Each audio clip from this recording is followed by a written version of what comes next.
วันนี้วันที่ 8 มีนาคม 2568 ได้มีโอกาสไปให้ความรู้แก่ผู้สูงอายุที่บ้านใหม่ฉลองราษฎร์อำเภอแม่เมาะจังหวัดลำปาง ซึ่งทางสปสช.ได้จัดทำโครงการสูงวัยสุขภาพดีชีวีมีสุขขึ้น ครั้งนี้ได้ให้ความรู้ในเรื่องหลักการปฏิบัติตัวสำหรับผู้สูงวัยเพื่อให้มีสุขภาพดีพร้อมทั้งถ่ายทอดประสบการณ์จริงและเสริมวิชาการบ้าง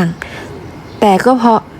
ก็พยายามจะพูดให้เข้าใจง่ายๆนะคะซึ่งผู้สูงอายุทั้งหลายที่เข้าอบรมก็ดูจะสนุกสนานและมีความสุขในการทำกิจกรรมครั้งนี้เป็นอย่างดีต้องขอขอบคุณทีมผู้จัดที่ให้โอกาสเราในครั้งนี้นะคะซึ่งเราก็รู้สึกมีความสุขมากๆที่ได้ถ่ายทอดความรู้และประสบการณ์ให้แก่ผู้สูงอายุในวันนี้ขอบคุณจริงๆค่ะ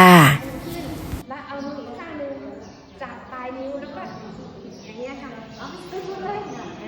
1 2 3 4 5 6 7 8แล้วก็เอาข้างหนึ่ง